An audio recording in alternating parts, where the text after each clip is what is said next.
If you're at a job that looks great on paper, but just doesn't light you up like it once did, you are not alone. I'm Chloe Temple, a leadership coach, and this is The Leader That Lasts. Real stories and practical tools to help you find clarity, courage, and fulfillment without needing to quit.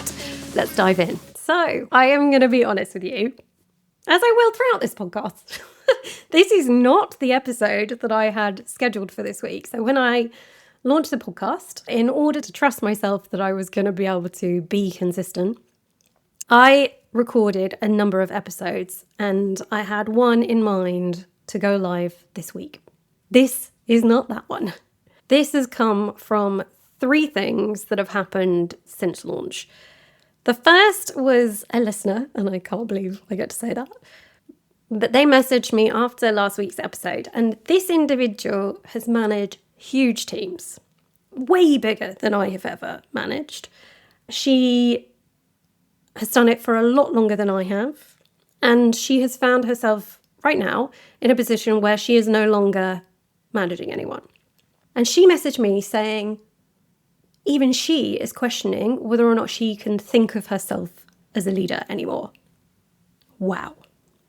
The second, I was on a call with a client who listened to episode 1 where I talk about perfectionism. And she said, well, maybe I should rename the podcast. Instead of The Leader at Last, I could rename it The Recovering Perfectionist.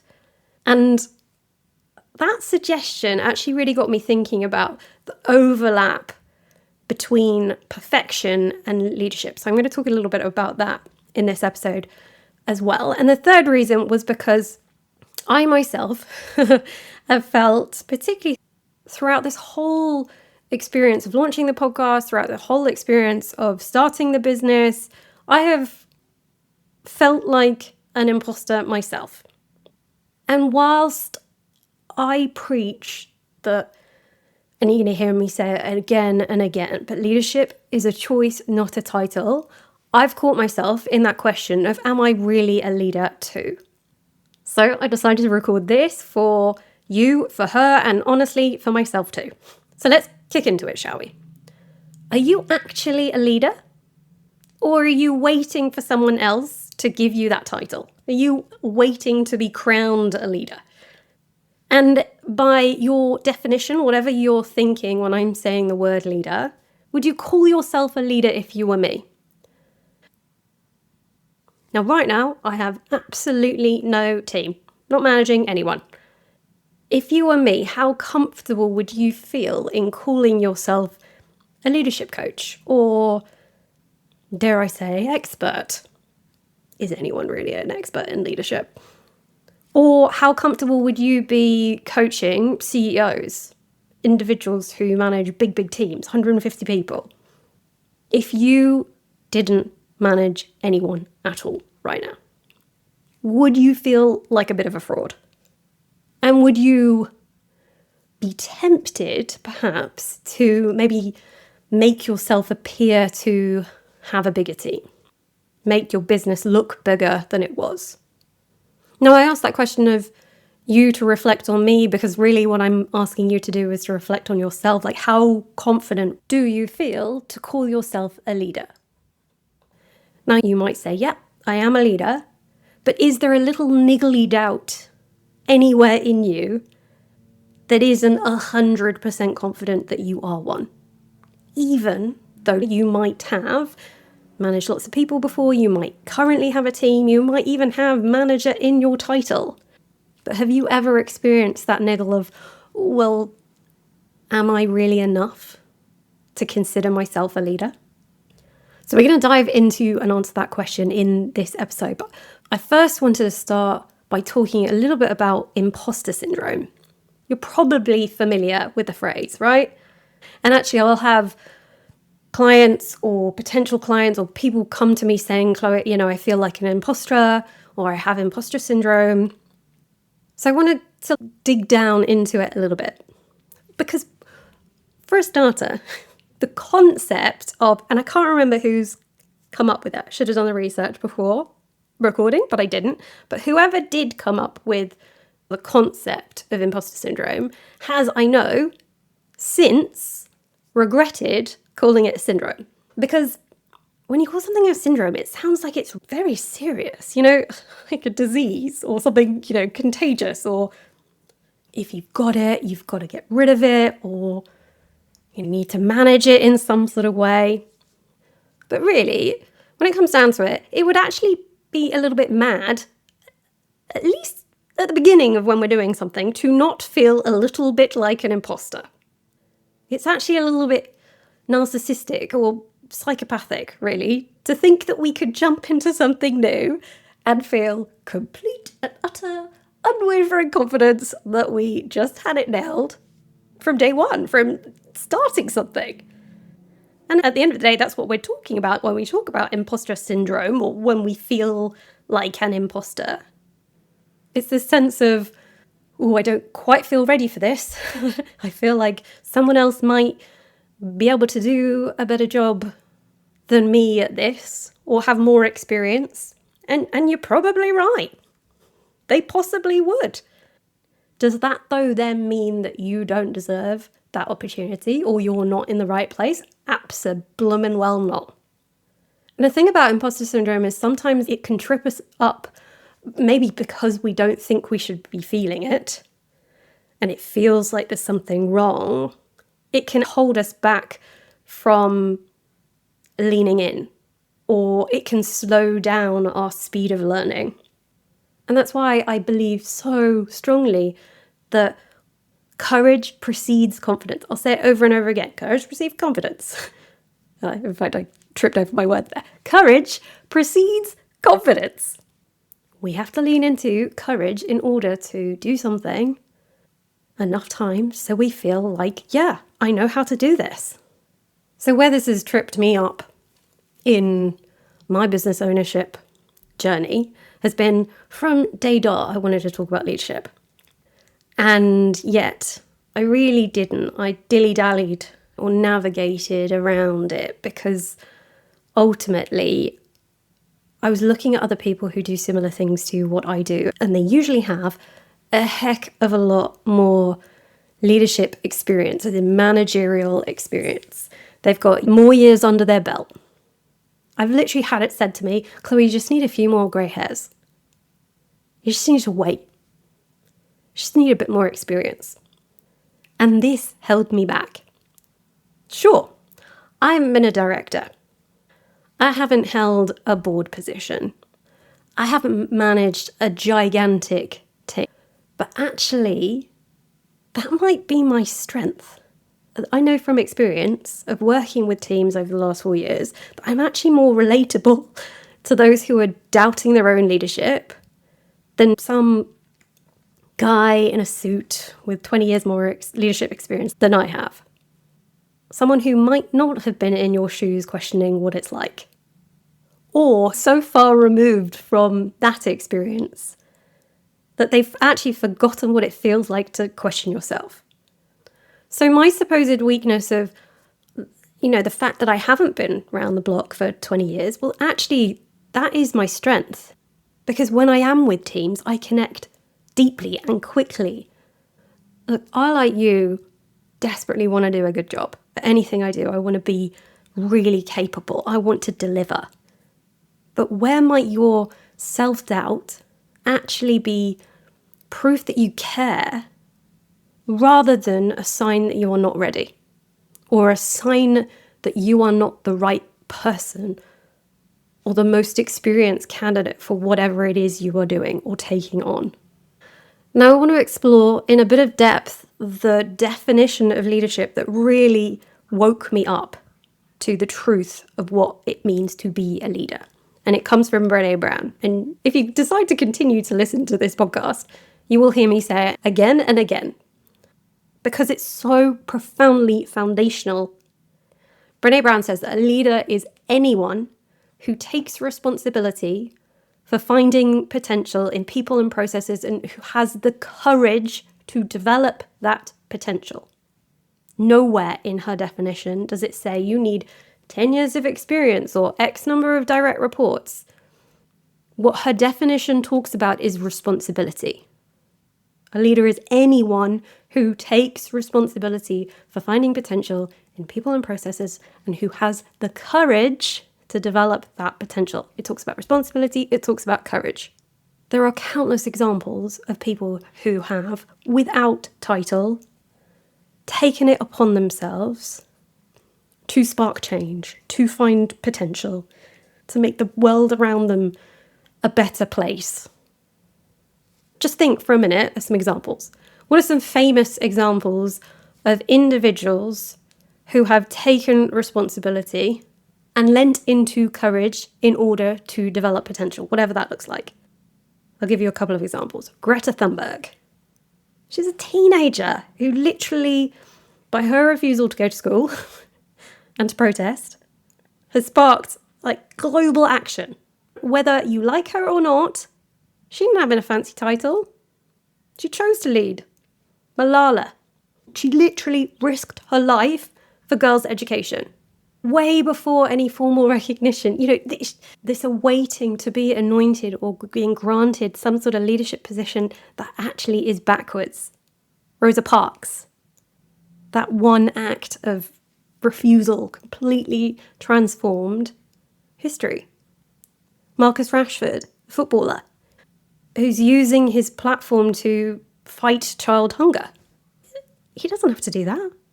No one told him that was the thing for him to do. And it's not just big, huge, I'm going to change the world examples that is where we take on leadership. It could be in the act of giving feedback. Often giving feedback to someone takes an act of courage in order to do that. But if you are seeing something in someone, particularly if there is absolutely no requirement for you to support them, if you are seeing their potential and you are leaning into the courage to be disliked by them or tell them something that it might not be super easy for you to share in the service of them, that's a form of leadership. Another form of leadership, customer service reps who take it upon themselves to make someone's day better, even though it's not in their script.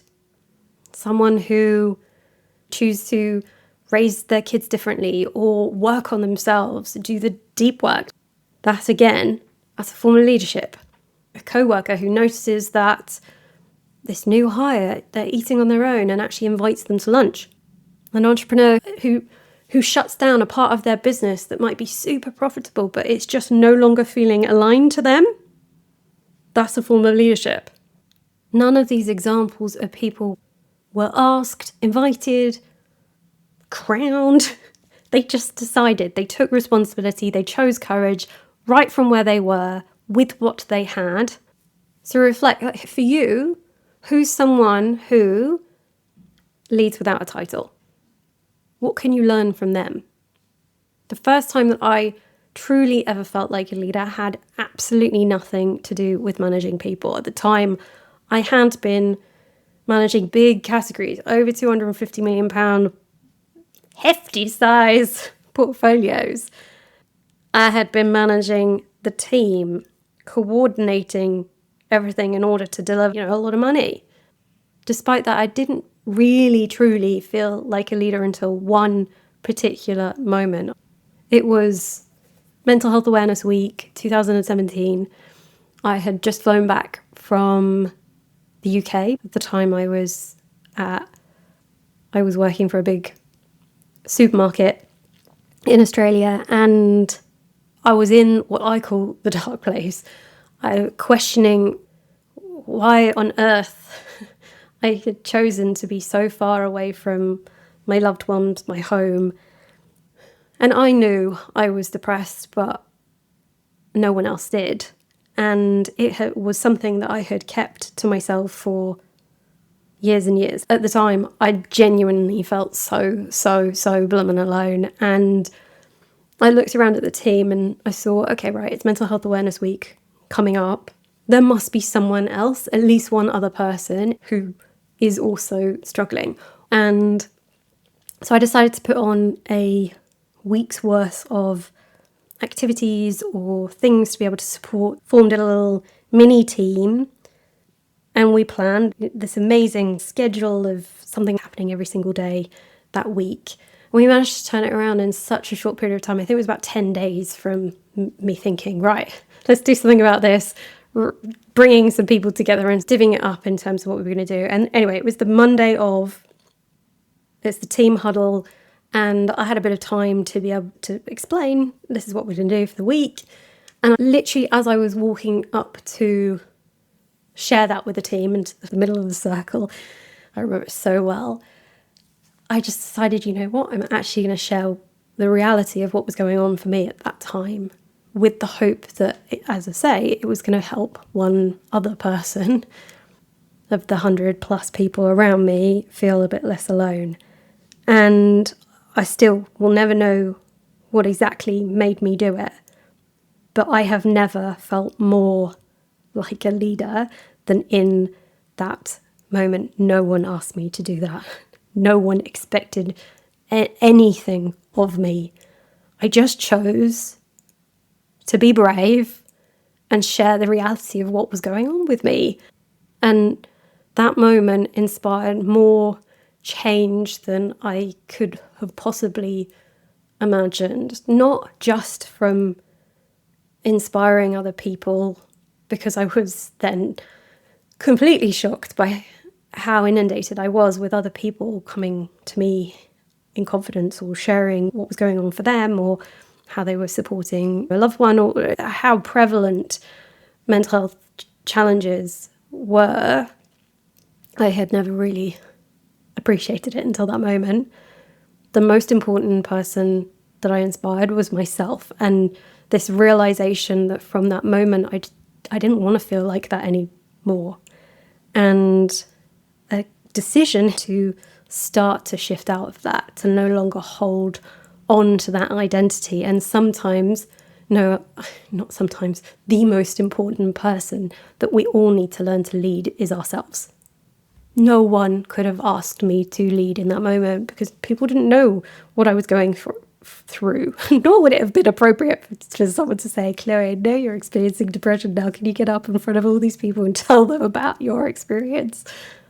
The point of that, or the lesson from that experience, wasn't about what I did or shared or anything like that. It was this recognition that it was all within me. Like, I had that ability to lead regardless of not being asked to do so. I am a huge believer that the world needs as many leaders as possible. It definitely does not need a whole ton of managers. And I'm not saying that there's any disrespect to management. It's such a skill to learn. But leadership and management are two different skill sets. They're two different things. According to the Cambridge Dictionary definition of managing, it's to be responsible for controlling someone or something, or to succeed in doing or dealing with something, especially something difficult. Essentially, it kind of means coping. The thing about managing is it's actually a reactive behavior. It's something we do in reaction to something. We are coping with something difficult. There is a problem here. There is people or things that I need to manage. It's reacting to a scenario. Whereas leadership, I think, is proactive. Again, reflect back on Brene Brown's definition. It's taking responsibility. It's choice. It's a taking. There's a proactivity there. You can force someone into a management position, and so many people, not a force, because actually, like, a lot of us ask for, we want to grow and develop, and therefore we think that the only way to do that in our career is to shift into management positions. But actually, not all managers are leaders. And there are plenty of leaders who do not have direct reports. And the thing is, you can't force someone into leading.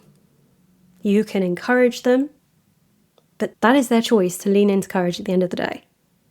So many people I see are chasing management to feel sort of validated enough, to feel like they're growing, when what they're actually craving is impact, responsibility, growth, development. You can choose that. You don't need to be waiting for anyone's permission to lead. And I think so many of us get it the wrong way around. So let's talk for a minute about perfectionism. This is a weird segue, but it was one of the reasons why I decided to create this episode, was that client who said, actually, should you rename the podcast The Recovering Perfectionist? And when I thought about it, if I'm honest, my immediate reaction was like, oh, does she not think I'm a leader? Which is mad. But it's honest. And then when I thought about it again, I was like, you know what? So many people have a reaction to the word leadership because they don't feel ready or enough or like a leader and therefore self-exclude. Like the super experienced listener who shall remain nameless, who, despite their years and years and years of experience and having had the title and all those sorts of things, who doesn't feel like a leader or doesn't feel that they can truly step into that as a title, as a knowing. And I resonate so much with that. And you might too. But you physically cannot be perfect and a leader. The two are mutually inexclusive. And so for me, recovering perfectionists are leaders because they are choosing to lean into the courage of things not being perfect, which is super uncomfortable. Leadership demands vulnerability. It demands courage. And perfectionism destroys both of them. So even if I feel like an imposter sometimes, as you might too, where might your perfectionistic tendencies or your desire to be ready or good enough, where is that stopping you from stepping into leadership right now, today? Because I bet it's more than you think. And where instead can you use this as your invitation to crown yourself a leader? It's not a label that anyone can hand to you. Even if you have it in your title, it is still a choice, a proactive behavior. And the reason why I would love to see a world full of leaders making ripples is because it starts with you. What would change in your life if you decided to step into your own leadership? Lead yourself first. So I'm going to leave you with this. Where are you still waiting instead of taking responsibility? Where are you waiting to be invited or asked or for this opportunity to be presented to you? Where instead might you want to look to create that yourself or to ask for it, to lean into courage in order to lead that change that you want to see? So hopefully something from this has landed with you today. As I said at the beginning, it's Friday today. The podcast went live 2 days ago on the Wednesday. I've recorded this off the back of your feedback, your thoughts, your comments. So I would love to hear from you. What has resonated? What's not? What do you want me to dive more into? Because I have got some great stuff already in the pipe, but it's amazing to be able to respond to what's most useful for you. Thank you for being here. If you haven't already, please hit the follow button. Please hit the little 5-star rating. Maybe you don't have to do 5-star if you don't think it's 5, but it would be amazing to be able to have more social proof that this is landing. I really appreciate you, and I'll see you next time. Fulfillment, impact, and a life that you actually want to jump out of bed for, even on a Monday. By listening to this episode, I hope you are one step closer to creating that and becoming a leader that lasts. Now, I want to hear from you. Pop me a DM on LinkedIn or Instagram and let me know what landed. And if you are the kind of kind-hearted leader who's willing to help me out in a big way, take a minute to rate and review the podcast. Send me a screenshot and I'll send you a juicy freebie as a big thank you. Until next time, lead, don't leave, and I'll see you in the next one.